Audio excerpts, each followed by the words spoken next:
तो मोदी के कानून की जांच करेगा सुप्रीम कोर्ट, उस कानून की जिसको लेकर कई बार सवाल खड़े हुए। तो क्या फंसेंगे ज्ञानेश कुमार? यानी जो बात राहुल गांधी ने कुछ रोज पहले मंच से उठाई थी, यह बयान, उस मुद्दे पर सुप्रीम कोर्ट सुनवाई के लिए तैयार हो गया। यह बयान सुनाएंगे।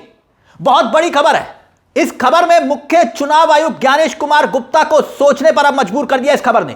क्यों? क्योंकि हेडलाइन देखिए, केंद्र और ईसी दोनों को सुप्रीम कोर्ट का नोटिस, चुनाव आयुक्तों को कानूनी कार्रवाई से आजीवन छूट को कांग्रेस नेता की चुनौती। सीजीआई बोले हम जांच करेंगे, यह हेडलाइन है। मतलब सरकार से, मोदी सरकार से ज्ञानेश कुमार गुप्ता को लेकर जवाब मांगा जाएगा। जवाब क्या? आपने इतनी छूट इनको क्यों दी? दरअसल मामला कितना बड़ा है इसे इस बात से समझिए। खबर देखिए, सुप्रीम कोर्ट ने सोमवार को केंद्र सरकार और चुनाव आयोग को नोटिस जारी किया। इस खबर में लिखा हुआ है, क्या लिखा है आगे? जे.आर. ठाकुर की याचिका पर यह नोटिस उस याचिका पर दी गई है जिसमें मुख्य चुनाव आयुक्त और चुनाव आयुक्तों को कानूनी कार्रवाई से आजीवन छूट देने वाले कानून को चुनौती दी गई है। याचिका पर सीजीआई सूर्यकांत की बेंच ने कहा कि वो इस कानून की जांच करना चाहती है। कांग्रेस नेता जे.आर. ठाकुर की याचिका में कहा गया है कि यह प्रावधान मुख्य चुनाव आयुक्त और चुनाव आयुक्तों को उनके कामकाज से जुड़े मामलों में पूरी जिंदगी के लिए नागरिक और आपराधिक कार्रवाई से बचा देता है। ऐसी सुरक्षा संविधान बनाने वालों ने न्यायाधीशों को भी नहीं दी थी, खबर में लिखा हुआ है। इसलिए संसद ऐसे संरक्षण नहीं दे सकती जो संविधान में दूसरे बड़े पदों पर बैठे लोगों को भी नहीं मिला है। अब यही बात राहुल गांधी ने लगातार तमाम मंचों से उठाई कि भाई आपने इतनी छूट क्यों दी, किस लिए दी, किसे बचाना चाह रहे हैं और क्यों? देखिए, सुप्रीम कोर्ट में 2023 में वो कानून आज भी चैलेंज किया हुआ पड़ा है, धूल फाक रहा है, जो चुनाव आयुक्तों की, मुख्य चुनाव आयुक्त और दूसरे जो चुनाव आयुक्त हैं, उनकी नियुक्ति को लेकर मोदी जी ने जो कानून बनाया वो अभी तक धूल फाक रहा है। सुप्रीम कोर्ट ने चंद्रचूड़ के समय जो फैसला दिया था, अब चुनाव आयुक्त, मुख्य चुनाव आयुक्त और चुनाव आयुक्तों की नियुक्ति वाली कमेटी में प्रधानमंत्री, लीडर ऑफ ऑपोजिशन यानी कि नेता विपक्ष और चीफ जस्टिस होंगे। उसको बदल करके कानून बनाया, और कानून बनाया जाता है, जैसे ही बनाया गया उसको तुरंत बाद में सुप्रीम कोर्ट में चैलेंज किया गया। मोदी जी के कानून को चैलेंज किया गया कि भाई मोदी जी एलओपी और एक मोदी जी का चुना हुआ मंत्री उसमें शामिल होगा, यही था ना, 3। और इसी को चैलेंज किया गया 2023 में। गौर करिएगा, 2023-2026 तब से मामला अब तक चल रहा है।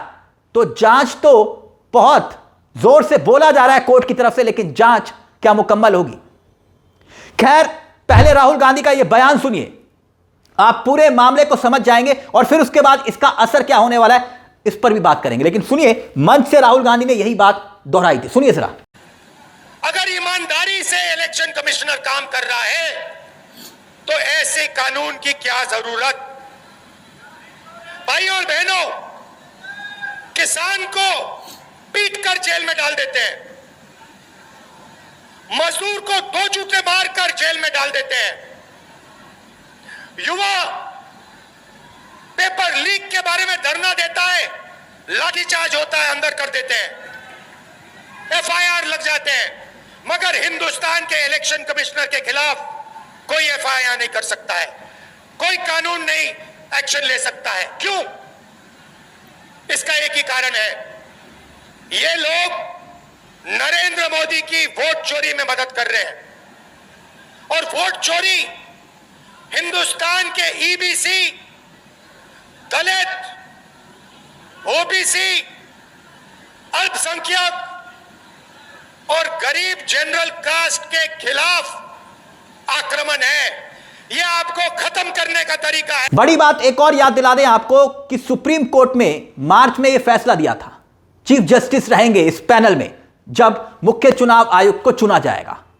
एक और दूसरा फैसला होता है, उसमें कहा जाता है कि जो हमारे चुनाव आयुक्त, जो मुख्य चुनाव आयुक्त हैं, उनके खिलाफ पद पर रहने के दौरान, कार्यकाल के दौरान किसी भी तरीके का जो फैसला उन्होंने लिया है उस पर किसी भी तरह से कोई सिविल या फौजदारी का केस नहीं किया जा सकता। यानी कोई मुकदमा नहीं किया जा सकता इन पर, तो आप इन्हें प्रोटेक्शन देते हैं। यह सत्ता में कुर्सी पर रहते हुए तो आप प्रोटेक्शन दे सकते हैं जब तक वो कुर्सी पर हैं, पद पर हैं, लेकिन हटने के बाद यह प्रोटेक्शन क्यों, वो भी कमाल। देखिए, अब आप कानून कहता है भाई दिसंबर 2023 में यह सवाल उठा ना कि क्या किसी ने प्रोटेक्शन मांगी थी, क्या कोई इसकी मांग कर रहा था, देश में कहीं भी किसी चुनाव आयुक्त ने ऐसी मांग की हो या किसी और ने, तो फिर आपने इतनी ढील क्यों दी, किसके कहने पर दी? इसका मतलब यह कि देश में जितने भी चुनाव आयुक्त, मुख्य चुनाव आयुक्त रहे, उन सबको प्रोटेक्शन दे दी गई इस कानून के तहत। इसका मतलब यह हुआ कि 1952 से लेकर आज तक जितने भी चुनाव आयुक्त बने, मुख्य चुनाव आयुक्त रहे, उनके खिलाफ कोई कार्रवाई नहीं हो सकती। उनके पद पर रहते हुए तो होगी नहीं, पद के बाद भी नहीं होगी। ऐसी प्रोटेक्शन आप जानकर हैरान रह जाएंगे। इस देश में ना राष्ट्रपति को नहीं है, प्रधानमंत्री को नहीं है, राष्ट्रपति और राज्यपाल को केवल इतनी प्रोटेक्शन मिली हुई है जब तक वो पद पर हैं, तब तक प्रोटेक्शन है। पद से हटने के बाद जो प्रोटेक्शन राष्ट्रपति को नहीं है, वो मुख्य चुनाव आयुक्त को कैसे और क्यों दे दिया आपने? यही सवाल मोदी जी पर खड़े हुए थे। कौन से अधिकार के तहत दी गई, यह बात समझने की है। यहीं पर ही पेच है सेक्शन 7 और 8 जो चैलेंज किया गया है जय ठाकुर ने, और जो जज साहब हैं वो नोटिस जारी कर रहे हैं।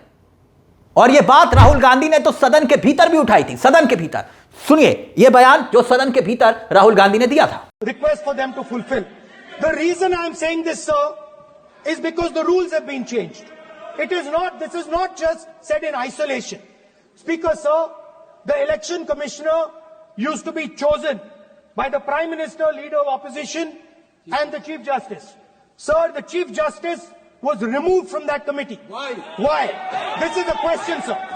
This is the question to the Prime Minister. Why was the Chief Justice removed from the committee?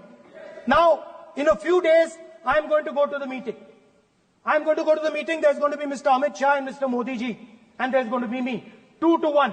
Why am I even going to the meeting? What is the purpose of me going to the meeting?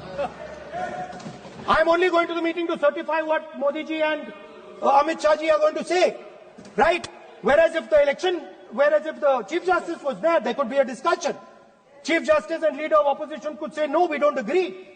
So, there seems to be a calculated strategy. Now, just prior to the Lok Sabha, the election commissioner was changed and 2 new election commissioners were placed. Yes. We know that the election dates were changed. Yes. We know that the elections were postponed. These are facts. These are not things I am inventing. So, अब याद कीजिए प्रशांत भूषण और ADR ने दिसंबर में यह कानून जब पास हुआ था, आपने छूट दी। ज्ञानेश कुमार गुप्ता की अपॉइंटमेंट से ठीक पहले 3 बार मेंशन हुआ।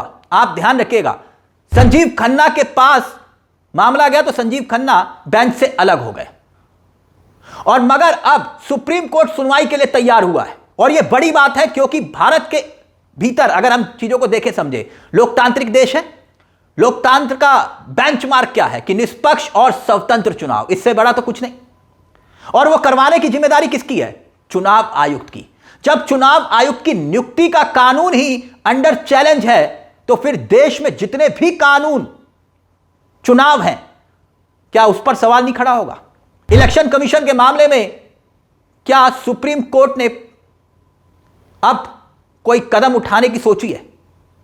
प्रधानमंत्री रहेंगे, चीफ जस्टिस ऑफ इंडिया रहेंगे, लीडर ऑफ ऑपोजिशन रहेंगे, यही तो तय हुआ था ना। और फिर बाद में मोदी जी ने उस कानून को बदल दिया, और फिर कानून बदलने के बाद ज्ञानेश कुमार गुप्ता जी को, या फिर यूं कहिए कि मुख्य चुनाव आयुक्त को, नए कायदे कानून के तहत पद पर रहते और पद के बाद भी खुली छूट दे दी, कोई मुकदमा नहीं।